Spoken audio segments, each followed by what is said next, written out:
I will call the Finance Committee meeting to order today. It's Wednesday, May 20th, 2026. It is 4:13. I apologize for my tardiness. I was traveling back from Columbus for some work meetings and the weather was not very cooperative. We've seen these rains. I'm Mike Ray. I'm the fourth ward councilman, the committee vice chair, and we'll start with the item number one, which is the chairman's roll call. To my right, Julius Oliver, first ward city council, vice chair, original member. Jimmy Hughes, second ward city council. Cynthia McWilson, sixth ward city councilwoman. Charles Shafto, Department of Public Works. Aaron Bishop, Health Department. Mike Brown, Building and Grounds. Street. Jonathan Huff, mayor's office. Derek McDowell, Mayor. Sean Corporal, police department. Plymouth Franklin, executive director in Youngstown Parks and Rec. David Skolnick, Divinity. Mike Durkin, code enforcement. Adam Benty, law department. Hi, Isaac, finance. Pat Keller, fifth ward council. TJ Renninger, WKBN. Erica Avery, CFAC, sorry. Kim Anderson, fourth ward, homeowner. Stan Boney, WKBN. Kimberly Kitchen, Youngstown Municipal. Shalice Bolash, Youngstown Municipal. Mike Trabison, city homeowner. Allison Downs, code enforcement. Joe Fritz, Law Department. Rick Deek, IT. Andy Resnick, comms. Evan Bellamy, Youngstown RC Club. GPS signal lost. Jerome Justice, is cracking 330. Main Kitchen, CFAD. Molly Viego, law.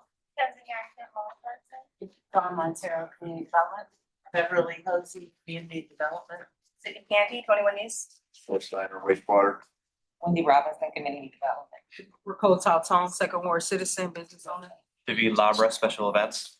Rich Harvey, finance. Steve Baraschek, CPED. Terry Johnson, Water Supply. Law. Chair Hawks, law department. Youngstown, Ohio. Lindsay Amaro, city clerk. All right. Thank you, everyone. Just a few housekeeping items. There are microphones in the ceiling, so when you talk, please speak clearly. Also, the cameras around the room follow the sound and the noise, so keep sidebar conversations, don't have them, or if you shuffle papers, the cameras will be on you and watch you. We'll start with, we'll go to item number 2, which is pending legislation. Under ordinance, we have the sale of the notes. Kyle, just a quick overview on the standard Yes, procedure. through the chair, last year, 2026, we paid, sorry, 2025, we paid $500,000. Limiting the note from 2.4 to 1.9. Actually, this afternoon, before I came up here, I was on Treasury phone call with the OMAP team. OMAP stands for Ohio Market Access Program. We utilize that program to leverage the state's high short-term credit rating to actually lower our interest rate on behalf of this issuance. It looks like we're going to be successful and get awarded that program distinction again this year. So instead of using the city's debt level, it'll use the state's debt level. And as a result, we will save interest rate payments on this. And our hope is that in 4 years, we will have this paid off. Do you know what ballpark or what kind of cost savings we're talking about? Roughly between 2 and 3% of this note value. So we'll spend roughly $43,000 in interest instead of us spending $55,000 to $60,000 for that one year old. Okay. Oliver, you have any questions? Anyone else from the body? Okay, moving to item number 2. Is this wastewater, Chuck? Thank you, through the chair. This is for the purchase of software for asset management data acquisition. In other words, it is going to collect location and inventory, various types of data like catch basins, traffic signs, sewer manholes, and roadway conditions. It is going to use AI to assess the condition of these appurtenances and incorporate it into the soon to be up running OpenGov software asset management program. How's the data collected? The data is collected through the chair. The data is collected basically through, it's as simple as an iPhone. It's an iPhone that's attached to vehicles, and as drivers drive around the city, that is automatically collected and coordinated into the software. So we're just passively collecting it. It doesn't require someone to go out and actually do it. Through the chair, that's the beauty of it. We can literally strap these to the garbage trucks, or anyone just happily riding around the city. The garbage trucks drive the city every week, so that data will be continually updated. Great. Councilman Hughes? Just like a little more details about what it's kind of, we're gonna be using it for? Cause it's other, Through the chair is gonna, basically anything you can see in the view of the camera. Any public infrastructure on the road, water valves, manholes, catch basins, traffic signs, traffic lights, roadway conditions. How we have roadway ratings, PCR ratings for our roadways. We will continually upgrade those and update them throughout the year. So then when we look at paving our streets, we'll have real-time assessment of what the conditions are, roadway pavement conditions, as well as conditions of catch basins, which ones are collapsed. Think of it as Google Earth, but real-time almost. Councilman Hughes? Okay. no, I'll catch on as we go on. Thank you, Chuck. Moving to item number 3, this is water seems, is that a planned replacement, Harry? Through the chair, I can handle 3 and 4. Okay. No, so number 3, this is the building that houses our we call it generator.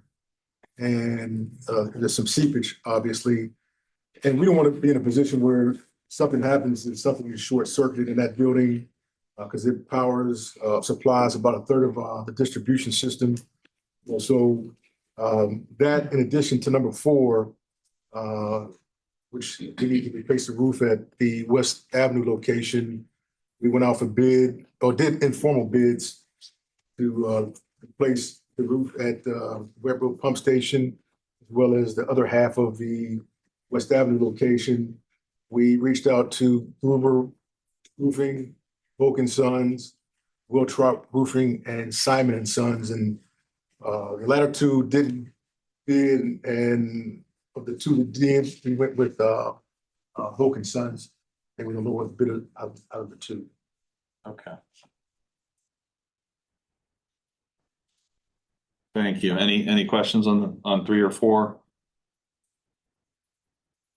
Hearing none, we could move to. Did you have one? No. Okay.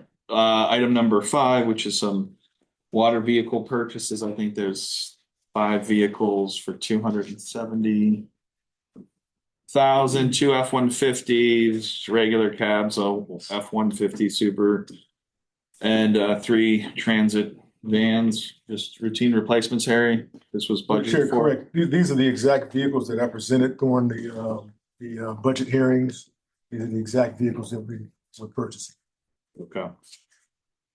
I just want to ask the same question that you just answered. Oh, okay. Those are the same as we had on the list. I just want to say hello as well. Through the chair, I brought the list. Yeah, I guess. Councilwoman McWilson? Yes, through the chair. Do you do a bidding process with this as far as like, or you just always stick with the same State company? bid. The state bid is not always the lowest, Okay, but we use the state bid.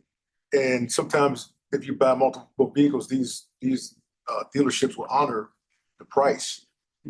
So I think we get these from, I think it's Cochran. yeah, right. I was just wondering how that worked. Yeah. Thank you. Councilman Hughes? That whole state bidding process, they have a mechanism so that you can buy local if it matches the state prices on everything. And we haven't been doing that back in other generations. So the state bidding is, as long as you stay within their price, it's part of the whole process to buy local. Councilman Oliver? Eric, do these vehicles have any type of, do they come with any type of specially equipped or is that something that you? So do we once end they up get having to outfit them with various equipment that we need. Come stop. Yeah. Matter of fact, I don't remember, but I think that somewhere in the neighborhood of about $40,000 is what we had requested for additional outfitting for these vehicles. Yeah. Moving on to item number That is me, Mr. Chairman, 7, yes. 706. Oh, 6, I'm sorry. Yeah, so, your chair, this is, that main, I've talked about this multiple times. It was a leak that we didn't have the capacity. It was a 36-inch valve that was leaking, and we had to special order some material. We had anticipated that the cost would be somewhere in the neighborhood of about 100,000. What you can see is 300. Well, what happened when we excavated that area and isolated the break, the water continued to flow. To make a long story short, we found out that there were some errors on our prints, and we had water flowing from additional areas. So we ended up, instead of having to get one line stop, we ended up having to get 3. Of course, get those particular materials overnighted. It was a disaster to say the least. However, it was fixed. But the reason why the amount ballooned from 100,000 to 300,000 because, again, once we exposed that area, we found out that there were some additional feeds. We had to get another 20-inch line stop, another 20-inch valve, and I think a 16-inch valve to secure that area. That's where the number comes from. Well, thank you. And I'm sure sometimes when we open the ground up, it just tends to unravel. Oh, yeah, this was huge. I know sometime back, and I think this is kind of on top, I don't want to go down a rabbit hole, but I know that we subscribed to a service with a satellite that was supposed to tell us where leaks are. Has that helped improve, and would that catch some? I mean, I'm sure we're not going to get everyone, but the satellite is supposed to do satellite imaging and show where leaks are. It was on there, but we already knew about it. Okay. And even though some of those, we call them points of interest, by can't the get time them we all. get it, by the time we get the information, something breaks, and we go out and troubleshoot some of those too. But this was on there, but we already knew. Okay. Councilman Oliver. Mr. Commissioner, who did the work? Krilla. Yeah, Krilla. All right, I don't see any other hands up. So moving to item number 7, I'm not sure who can address item number 7. The chair, I think that might be mine. Okay. I think that's our CDL drivers. Oh, that makes sense. Okay. I Last should one, recognize we've talked about the training for the CDLs and we're using Newcastle School of Trades for that. Right. Okay. We have talked about that before. Thank you. Just, are we gonna be trained? Is that what? Go ahead. Just Mike, if you could give us a brief overview. When they need, if they need a CDL, we're not paying for it, sending them through Newcastle School of Trades to get the CDL. The B, not the A. So they could drive a tandem or a triaxle dump truck? Yep. Yes. I guess. Go ahead, Councilman Hughes. You have candidates, is that what I'm saying, to go into that? Yes. So this is not to exceed if you have people, we have up to 50,000 for them to get their CDL. Right. Okay. Is there any kind of agreement that we sponsor that and you know roughly what it costs per CDL? No, but I think it's like $3,000, Okay. 3,500. To be fair, we negotiated this in our contract department, that would assist so that we have enough so that when we get to the winter, we need to stagger some of the drivers because of large snow conditions. We want to make sure that the staff is adequate enough to be able to put those trucks out there and meet the demand versus having to hold people back because we don't have enough with the CDL.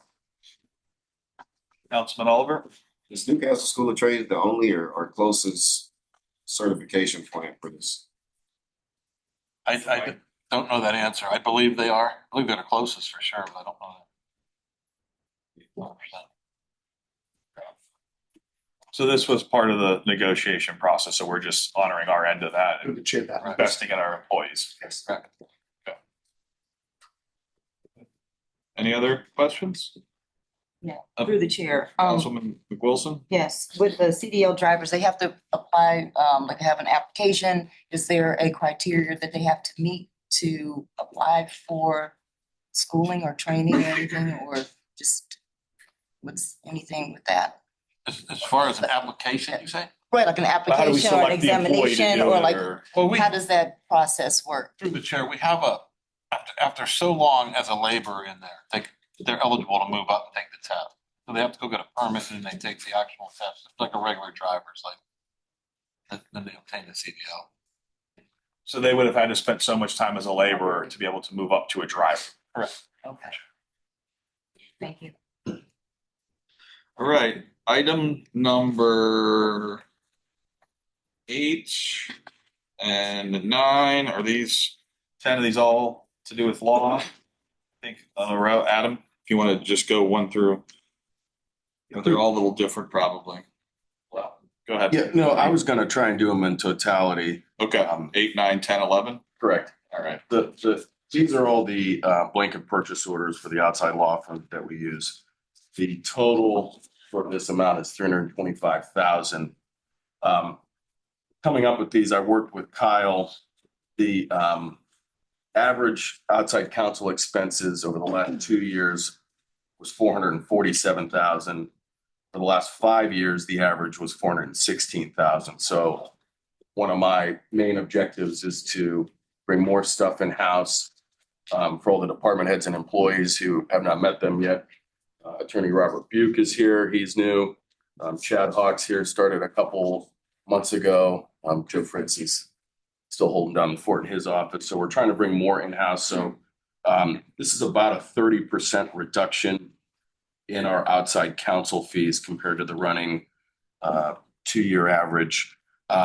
Manchester Bennett, they handle some miscellaneous items, and they also do our workers' comp litigation defense, which that's a real niche pain to deal with. So they do a very good job for us. Brennan Mann and Diamond is handling the Bozanich and Marchionda litigation, which we can talk about at another time. Clemens Nelson's doing our labor, as they've done for a very long time. We have quite a bit of negotiations going on this year. So that's why the ask is $75,000 this year. And I can have Joe or Kyle give you the briefing of what's going on with the labor negotiations. And then the Retzel and Andrus, that is for the defense of the Durig matter. They've also been kind of advisory council on EPA issues as it relates to SOBI and a lot of the consent decree stuff.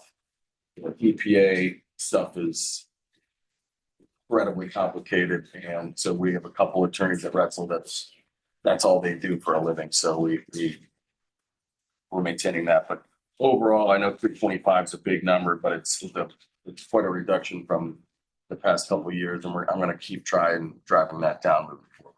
So thank you for putting those together. And I think we phrased this before, like a lot of departments, general practitioners, but these are specialists in a lot of ways with the, see an orthopedic surgeon for your knee, or something like that.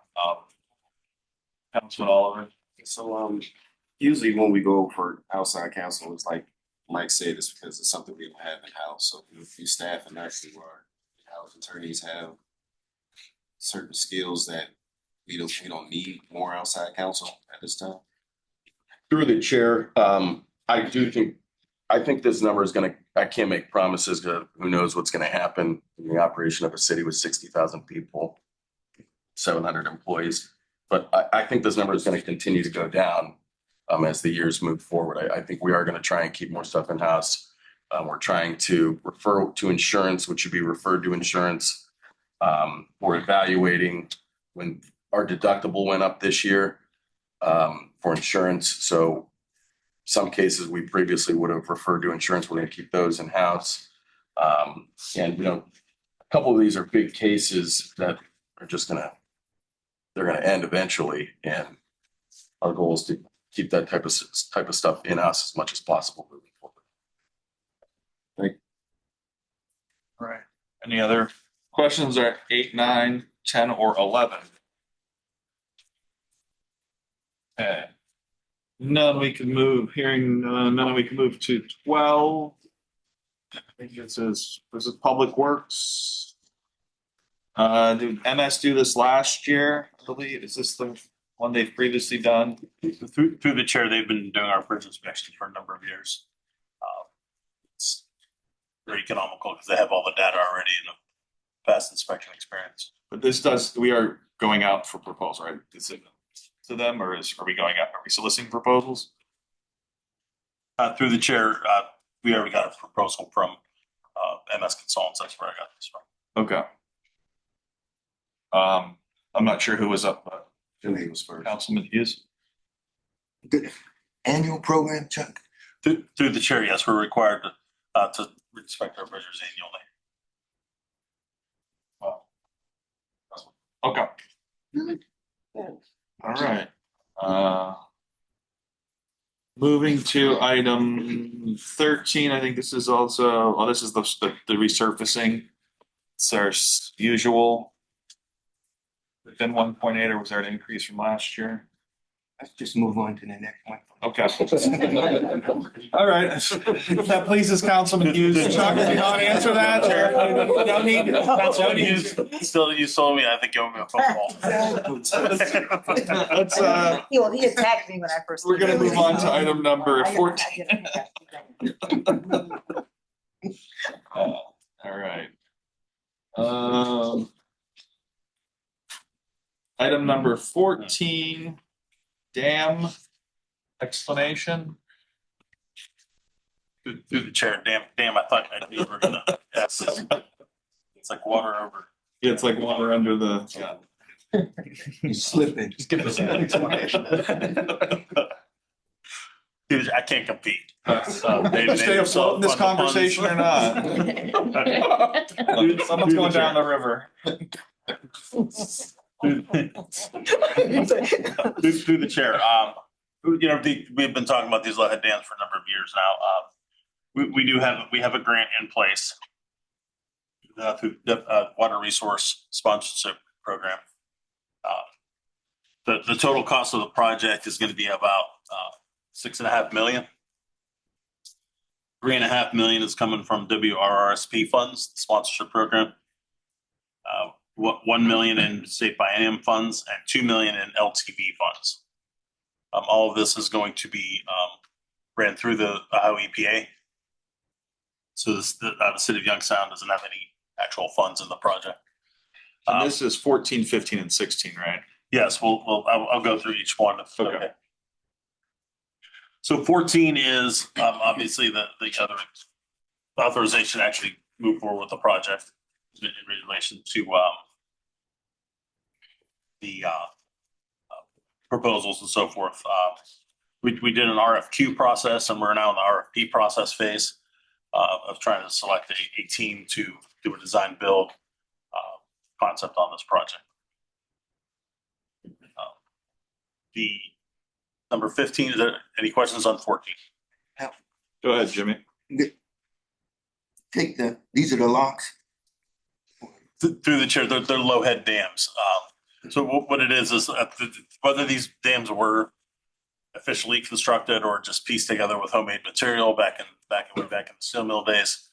A lot of material has pollutants and so forth, and toxic chemicals and various things have been trapped behind the dam because they can't get downstream. So the purpose of this project is to remove the contaminated sediment behind the dam and open it up, open the river up to the original flows to allow the water to self-clean itself. So it's really a water quality benefit to the river, which is part of the reason why there's LTV funds, because at some point they were ordered to help mitigate the river, and so these funds are made available to us to help clean the river. That's the general outline of the project. There's a couple different aspects to it. The number 14 was for at the actual RFP process and entering a contract with the actual design build team. Number 15 is to acquire any type of property easements and so forth, as we do with a lot of other projects. Separate legislation for that. And number 16, a little more complicated. So number 16 it's because the program is a water resource sponsorship program. It requires a sponsor to fund the project. In other words, the interest that the state makes on their loans that we typically take out all the time is what funds this program. So you have to have, in other words, so that it's constantly replenished, you have to have someone's sponsorship and dedicate that interest back to the fund or the state program. Okay. Actually, number 16 is basically requesting to do a sponsorship agreement with ourselves. Because we are borrowing $40-some million for Mill Creek Park sewer, we're going to use that loan as a sponsorship to generate the funds needed to get our grant for the dams. What that does, it gives us we don't know what that is yet, but we will get a break on the interest rate on the $43 million loan. So it benefits us to do a self-sponsorship. Okay. I think there were a couple questions. Just one Go follow ahead. up Go on ahead. mines, and my thing is that I'm seeing almost $10 million kind of in this went back and forth here. So in hindsight, there's not a duplication. You get 6 on one, 2 million on another, and changing. So through the chair, so there's 3 aspects to it, and they'll have different costs. The large part, obviously, is the project itself, $6.5 million. The property acquisition is $200,000, and the sponsorship amount is $3.5 million because that's the actual WRSP funding. So that's the amount that we have to sponsor against, because we don't have to sponsor against the state biennial funds or the LCV funds. So that's the only reason. The reason that it's listed is because the difference between the grant amount of $3.5 million and our loan amount for wastewater at 40-some million was the factor that determines how much of a break on the interest rate you get. Councilman Oliver? Yeah, Chuck, 2 questions. Is there, on any of the funds that were being granted or we have from other parties, is there a time limit or a deadline on expending those funds? Through the chair, there's always a deadline or a time frame, and they're generally pretty flexible as a lot of projects run into a lot of delays and unforeseen circumstances. We're in constant communication with the Ohio EPA and Eastgate. We're moving forward at an acceptable pace. So the second question is on the easement, do we still have some type of special situation going on when it comes to the easement on one of our dams Through the chair, that will require like additional negotiation with another party, I guess? well, through the chair, we have to negotiate with all the private owners to either acquire an easement or acquire fee title to the property. One of the conditions is, because it's a water quality issue, is that an environmental covenant has to be entered into to basically protect the embankment. That it's a promise you won't do anything, build a dock out there, or try to develop it, or cause anything that would hamper the water quality of the river. We do have one piece of property we haven't been successful with, and I believe we're looking into a eminent domain action. Thank you. Through the chair, so what is our total number that so 6.5 is being granted? We're not responsible. Through the chair, we don't have any local money obligated for this project right now. So this was just talking about where the money comes from and other things but it's all funded. But you had to lay all this out because this is how the funding stack works for this project. Through the chair, correct. Okay, because that was about as clear as the Mahoning River water. Right.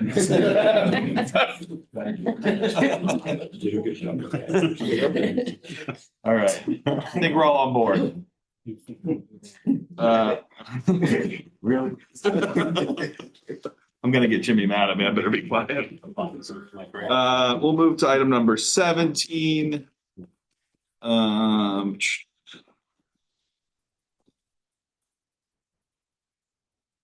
I can speak to that. Yeah. Through the chair.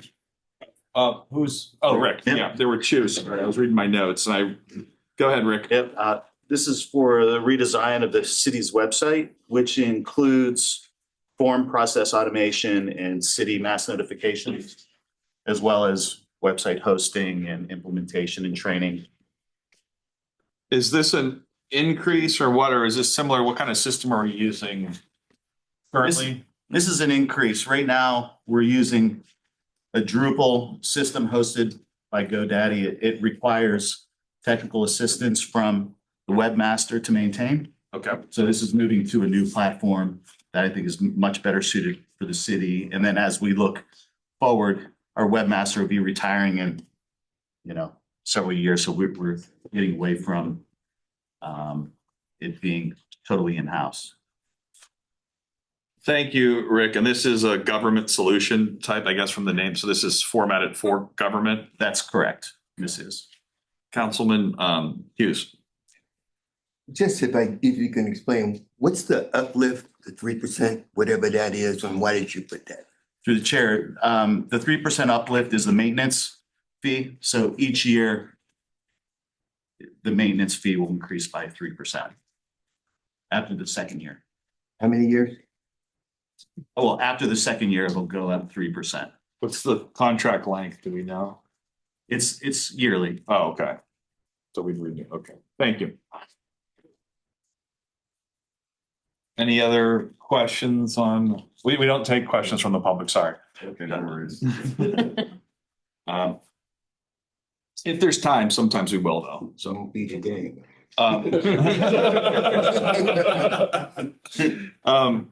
If there's no more questions at the table, we can go to, are we on item 18? Jonathan, is this yours? I think this is bringing us out of the Stone Age, maybe with some better HR technology. Yes, through the chair. I discussed this during our budget hearing. And NeoGov is a cloud-based system to help us with our internal processes for our e-forms and onboarding. So multiple departments within the city will be using this platform to help with HR functions, payroll, again, onboarding, and also in civil service. So, and then also the e-forms, our city employees will be able to upload certain documents and give those to certain permissions for department heads to sign. So it just streamlines process across the board through multiple departments. So an employee's not sending an email to a supervisor requesting something. Now it's gonna be like an online porthole that's secure, that Yeah. tracks it, that knows when you requested time off or sick leave or something like that. And it's all a secure cloud-based system. Absolutely. And Rick has vetted this process. We've had multiple meetings about this with various departments, and we're just looking to get going. Yeah, Rick. This will also integrate with our current ERP system. So this will integrate with our payroll system as well. And Councilman Oliver? Yeah, Jonathan, you brought something like this to us some years ago. This is basically an extension or Correct. expanded service with the same. Through the chair, yeah, we currently use the applicant tracking system with NeoGov. So people can, apply for jobs online. This is just another module of that system, which deals with the HR function of internal processes. I would maybe law or finance, I would have to think that from a PI or personal identifiable information perspective, being a secure place and having to manage, and we have compliance issues with managing personal data, this would be better for compliance purposes. Chair, I'm confident in Rick and Jonathan's vetting of everything. The thing that Julius, you mentioned a couple of years ago has been a huge improvement for them, and I imagine this would be the same. Next, go ahead.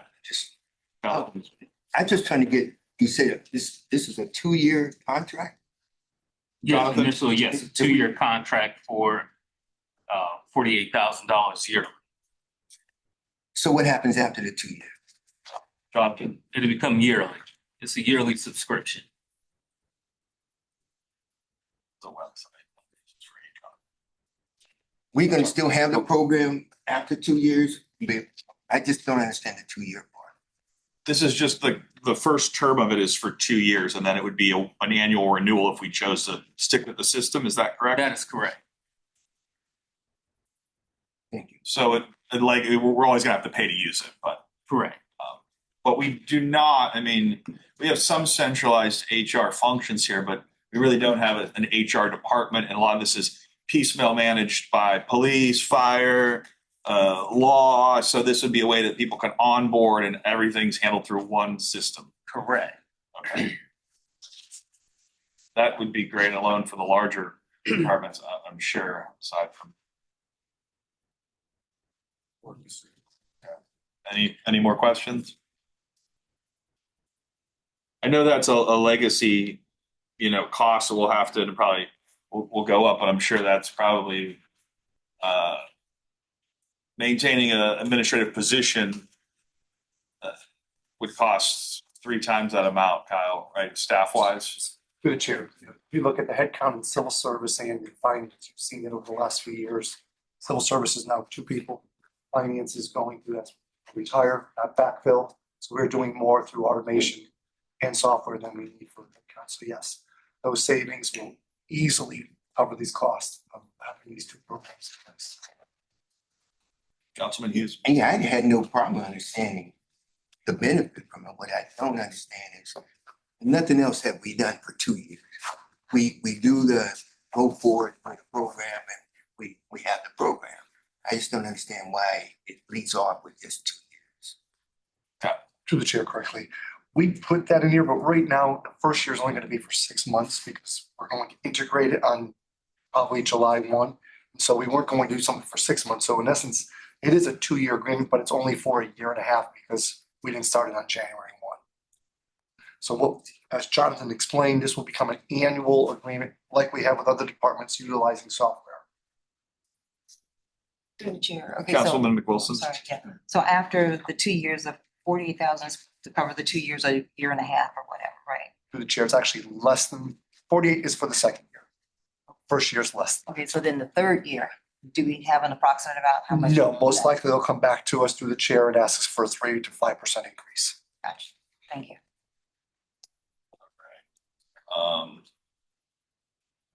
All right, well, if there's no more questions on 18, we could move to 19, which is courts, 20 is courts. I can address that. Yeah, 19 and 20. Yes, so this is the annual cost for the courts and clerk of courts software solution. It is split between each of them 50-50, and a portion, nearly more than half, is paid by each of the department special funds, and then the remaining amount comes out of their normal budget for that has been passed under the general fund. We're asking council to give Board of Control the authority to pay the vendor and also to increase appropriations to cover those costs out of their special funds. This is all rolled up within the body of the language, even though it's not all identified here on the ordinance listing. Okay, and this is within the authority of the courts to make these requests. Through the chair, correct. This is Okay. the software that they use, and like I said, a portion of it they pay for out of their own special funds. Thank you. It's kind of like through the chair, Go ahead. you got 2 different figures in here. Through the chair, it's each being identified that they're paying half, one's coming out of the municipal court, the other's coming out of clerk of courts. So 66 is half. Correct. That's multiplied. You satisfied? I'm satisfied. Okay. That was right on the money. All right. Moving to item number 21. This is CPED domain. Through the chair, this is just a contract Can you, renewal. can you hear me? Come a little closer. Through the chair, this is a contract renewal for Erica A. Reed, has the position of housing coordinator. Been in this role for the past, I believe, 4 years. It's just a contract renewal. Budgeted for it earlier in the year. Contract expired, and we're recommending a renewal to continue performing her job as well, when this ARP money runs out, as we continue our housing program, she'll be instrumental in doing that work as well, so we can maintain a program beyond the ARP. She's, so it's been 5 years. I've only known her for 4. Councilman Oliver? Yeah, I think the contract is well worth renewing. I think she's done a great job in this position, and I think we have over 200 some people that's moved into the city, working with the programs her and the people she worked with put in place. So I'm in favor of renewing. Thank you. All right. I am. Councilman Hughes? I mean, obviously, I'm in favor of renewing the program. Thank you. That's it. Hey, Councilman, go ahead. Go ahead. Wait a minute, I'm going to the mayor on this because you just really out of place. Sorry, Mayor. See, who fault was it? Go ahead, Councilman Hughes. I'm good. Okay.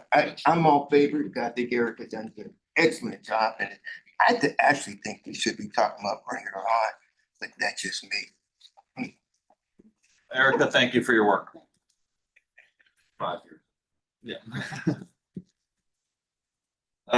Item 22 has been pulled off the agenda. Councilman Hughes, they've requested we schedule a public utilities committee meeting to address this prior to the next council meeting, so we can probably talk about availability. So we can get that scheduled. It's myself, Yes. Councilman Hughes, and Samantha Turner. I have no. I should be caught out of the schedule. Okay. Like, yeah. Russell Andrus is not available May 26th, May 29th, or June 2nd. May 26, May. That's not available. Or June 2nd, or no's for that. Okay. Correct. And so if you could do it on the other days so they can. I'll work with Councilman Hughes and Councilman Turner. We want to do it this month, excuse me. They want to do it before the next council meeting. So that gives us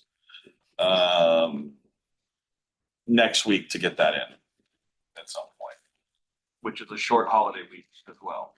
So we'll figure something out. Okay. Moving to item number 23. 23 is. This is a settlement. Through the chair, one of our police officers while in pursuit rear-ended somebody. The settlement is $40,000 for the bodily injury, $7,500 for the property claim. And it's below our deductible, but insurance counsel handled and negotiated it. We got over 300 pages of medical records supporting all the injuries and medical treatment suffered by the driver. Okay.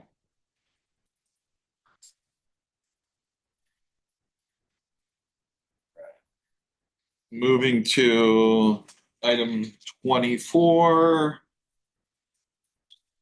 This is the zoning specialist going from 1 to 2. I believe we did discuss this during the budget process. Through the chair, that's correct. Will this give us the ability to be more engaged with zoning? I know some of the criticisms I get where we have people apply for zone changes and we aren't able to physically inspect, and you shouldn't be going through a zoning change process when you're not even complying with zoning or code enforcement. So Through the chair, that's correct.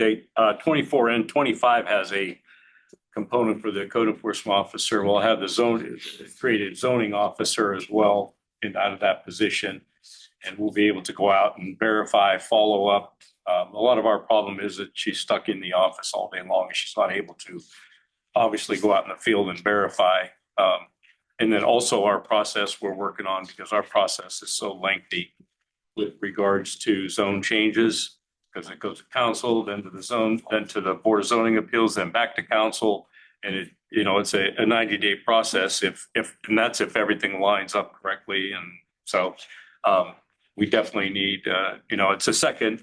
I actually had Rick run how many people come in to zoning daily. And there's 136 in the last couple, 2, 3 months that come in, just walk in, not even zoning permits and all the other work that's done there. So Is there some zoning things that will be able to be handled by the new website or applications, or is that something that can handle, Rick? Certainly, through the chair, certainly applications. Okay. Right now, we're not equipped to take payment, but it's something that. Correct. Through the chair, yeah, the applications, but we have to research each permit. You can't just do a permit online, Right, but fencing you could permit. start the process. You start the process, yeah, absolutely. Councilman Oliver. Well, this would all help us if, deal with the situation that a lot of different properties were rezoned and cause those properties to be zoned out of what they originally were. Like, I'm getting mechanic shops that are zoned residential. It's clearly a mechanic shop. So then we have to go back in and change it, which, like you said, it's a lengthy process to commercial again. And how are we addressing that? Is this helping us? Go ahead, Mike. Through the chair, there was a moratorium on those types of things, so they were helping us there for a while. But we're back at it now, and we take each one case by case right now because we have to change our ordinances, which we are in the process of, but it's quite lengthy because it hasn't been done for 12 years. So I'm going to definitely change that, or I'm going to try to change that so that we can meet those deeds. We're very strict, and there's some things that we should not be strict about, and some things that we should be more strict about. So, like that, we had just talked about, Councilman. That one, yes, sir. That's a perfect example. Yes. Historic non-conforming and getting it back to it if the property is a disability, like it's clearly a mechanic shop. But then there's times where people are doing stuff that's clearly in violation that I don't think we have the best mechanisms for, so. Sure, correct. Councilman Hughes? We write tickets, violations. And with the personnel, they review, is that the job description part of it? Through the chair for zoning. Zoning. They're violations that needed through zoning, and they go out there. It's not a ticket. Okay, so what I'm just trying to do is figure out when there's a violation and how we enforce that. And even up to if they do, I've been in those appeals, I think you call them, when sure, yes. went back and forth there. So how does this play into, it doesn't seem like we had a concrete end to force somebody to go into violations other than we stand there with somebody with a gun and don't come back, So is this gonna be a little better end? So Through the chair, right now, the process has really, I don't want to say we've completely fixed it, but we've actually, so when you go for zoning and a violation, if we find your fence is too high, we write a zoning violation, you get 3 chances to fix it. We keep sending out the letters, they get posted on the structure and they get mailed to the property. Once that's all over with, we have a choice. If they don't go before the Board of Zoning Appeal, we have a choice and we move forward with council and go to the next step. We either prosecute and or abate if it's something that needs to be abated. It does take time because there's 15 days in between each one of the violations that we have to go back out. And for the most part, usually people do come in and rectify the situation. It's like after the fact type thing because they've already done, like chickens. They've already come in, they have the chickens, but they're coming in and going through the process. So it does work, but it is taking us time. Pretty soon, everybody's gonna have chickens. Price of eggs. Through the chair, I'll never say that word. Okay. Just to follow up. Yep, go ahead, Just at one point, we were saying we didn't have enough to, even in all that long zoning committee, which I stand on, that, and it was always, we don't have enough. All I'm just trying to do is this, what you're doing here, asking us to do here, that's gonna give you enough going in the direction that. Through the chair, yes, very correct. It will be able to go through the process faster. Thank you. Yeah. Good. How about you? All right. So guys got to check on you. Did we, are we good to move on to item 25? Yes. Okay, thank you. Item number 25.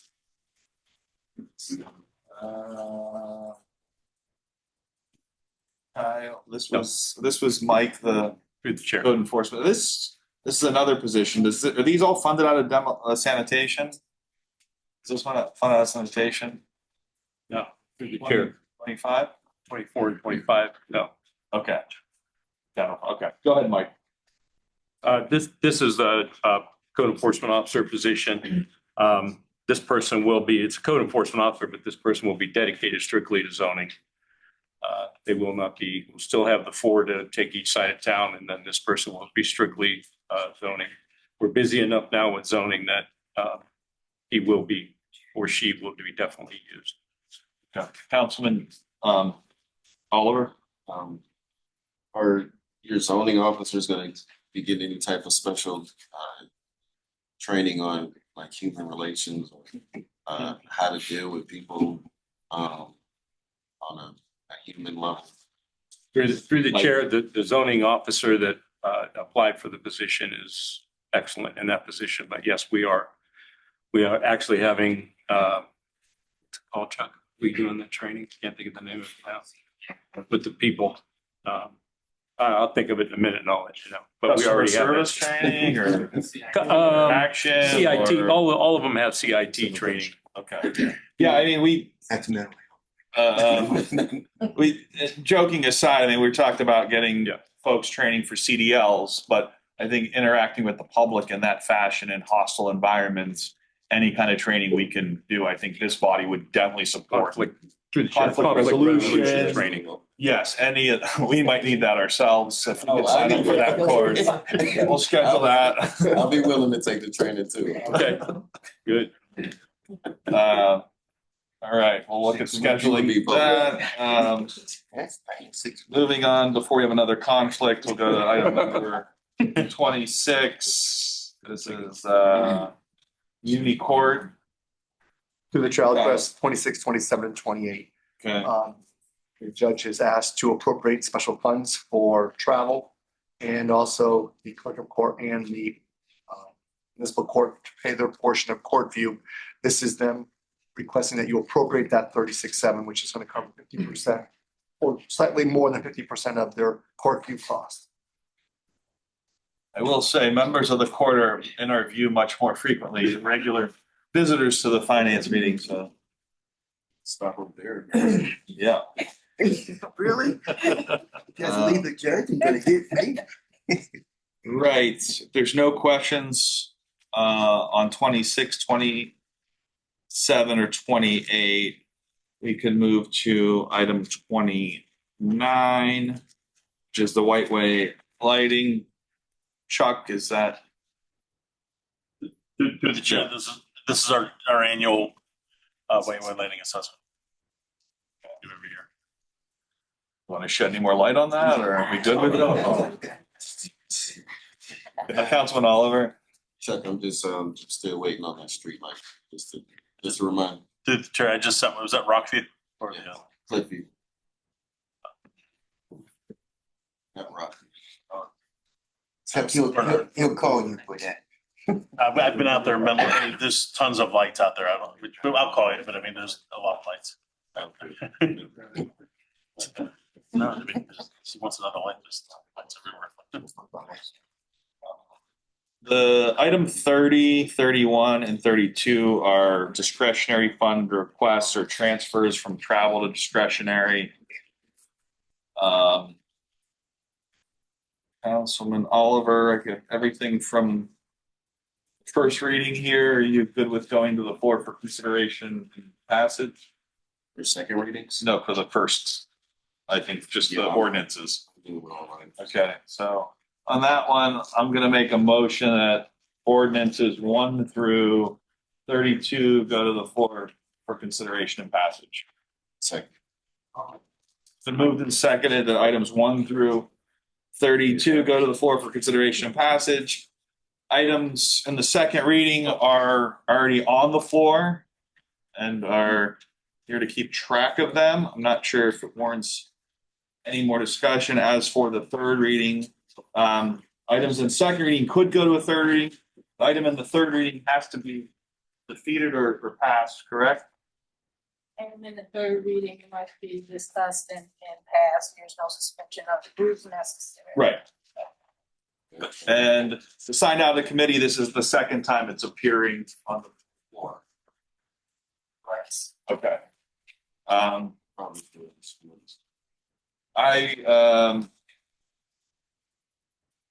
For items 26-121. Domain, I missed the CPED meeting. I did watch the video, so those folks who miss meetings can watch them, which was very great. I'm in favor. I want to probably take this to a third reading and chat with you about how to package some of the stuff Kyle said, so we're able to show the potential of that site. It's in a great industrial park. I really put together a little bit of a performa on the side of what Kyle mentioned on the income tax, property tax, which really doesn't affect us that much. That's county, but water, wastewater, and the potential for expansion, just so we can put those numbers on paper. So if we can chat before the next meeting, we can get together. We could do that. I think I could sell that to the colleagues. Okay. All right. So that was the only motion we needed, correct? Was on the current legislation. That was the motion for just send. Well, everything's on the floor, literally. Second reading, sorry. While we're in the finance committee meeting, you need to form to say we're moving 101, 109 through to the second.